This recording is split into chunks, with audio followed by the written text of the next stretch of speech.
When the Mormon pioneers arrived in what is now the state of Utah in 1847, they believed that they had found a permanent home for themselves, free from the laws and judgments of the American government and its citizens.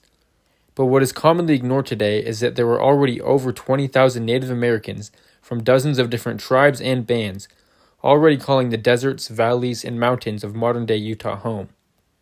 The relations between the newly arriving Mormons and the natives were incredibly complex and varied. But today I'm going to tell the story of a minor conflict between a family of settlers and a small group of Paiute natives. This account comes from the book Pioneer Stories, compiled by Preston Nibley. Nibley got this story from the 1919 book Indian Depredations in Utah by Peter Gottfredson. The author claims that all facts of the story have been proven accurate. On October 22, 1866, John Percival Lee, with most of his family, were on his dairy farm called Hawthorne Dell, about 8 miles southeast of Beaver, Utah. The Lees usually spent their winters in town, and were preparing their farm while 30 of their milk cows and calves grazed before the long and cold winter months. Mr. Lee and his hired hand Joseph Lillywhite were loading a wagon with potatoes to take into town the next morning. They finished around sunset and noticed that the wolves were being extra vocal, and seemed to be calling each other from multiple directions. A neighbor from town who was on the farm for the day remarked in a quote from the book, "Indians often used wolf howls to signal to each other and to drive cattle together." That night, Lee decided that him and Lillywhite would clean and prep the 3 guns he owned: a large double-barrel shotgun, a new repeating rifle, and a 6-shooter revolver. They only had enough ammunition to load each gun once, although he wasn't too worried, as the family generally had a friendly relationship with the local Paiutes. The name Paiute refers to multiple tribes inhabiting the Great Basin region of the United States, tribes ranging from eastern Oregon and southwestern Idaho to southern Utah and Nevada, all the way down to northern Arizona. The particular Paiutes in the area being Southern Paiute, who usually had good relations with Mormon settlers. Throughout the night and into the morning of October 23rd, the howling of the wolves continued. Before dawn, the Lee family was awake and preparing for the day. But as soon as the back door of the house was opened, the family's dogs began furiously barking towards a low ridge not far from the house. To be safe, Lee and Lillywhite got the guns. The sun was just starting to give light when Lillywhite claimed he saw some movement and called out. He was answered by a volley of bullets and a chorus of war cries. One bullet struck Joseph Lillywhite in the right shoulder. He was able to get back into the house before collapsing, dropping his rifle in the process. Lee, still under fire, shot one barrel of his shotgun towards the ridge and retreated inside, leaving the rifle. The rest of the family were rushing to barricade all the windows and doors, with the doors only being latched by small pieces of wood and a nail. For the first few minutes, the Paiutes tried to break down the doors and shot at the windows and doors. Luckily for the Lees, their windows had strong wooden shutters, but with them closed, the house was nearly pitch black, a candle being their only source of light.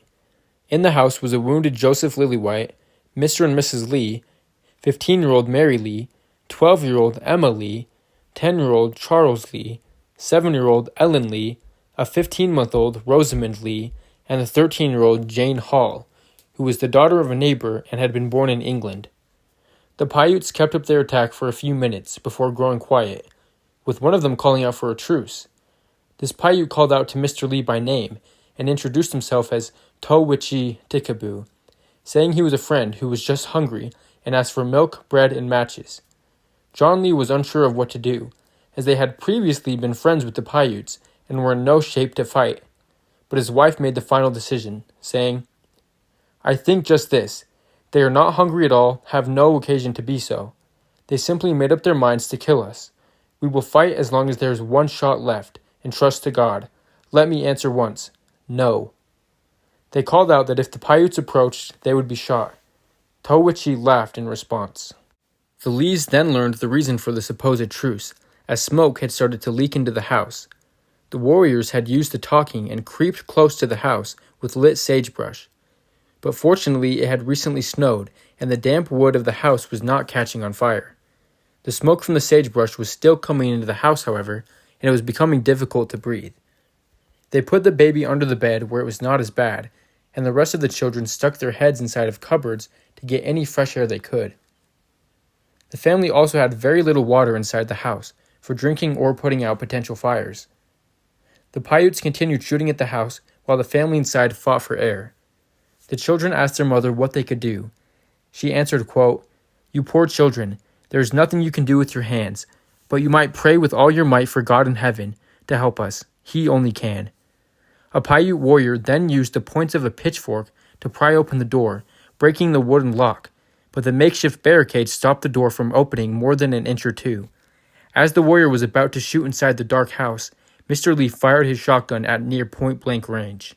The man let out a haunting yell as his right shoulder was mostly blown off. Lee then shot his second barrel at another Paiute a few feet behind the first. He was hit and dropped his gun and retreated.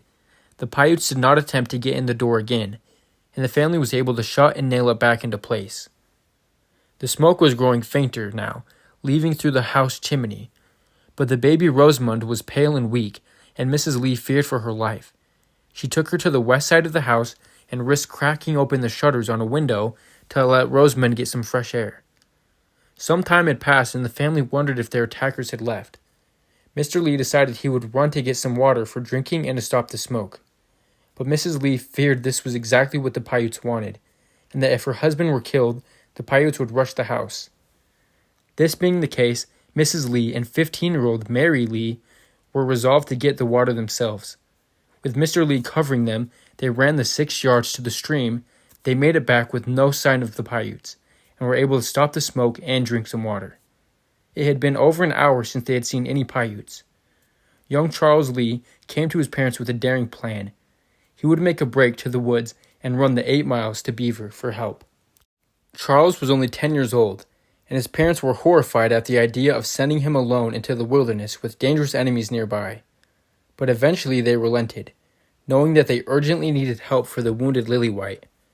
John Lee gave his son a blessing, and his mother hugged him, not knowing if it would be the last time she would ever do so. They then sent their son out the west window for help.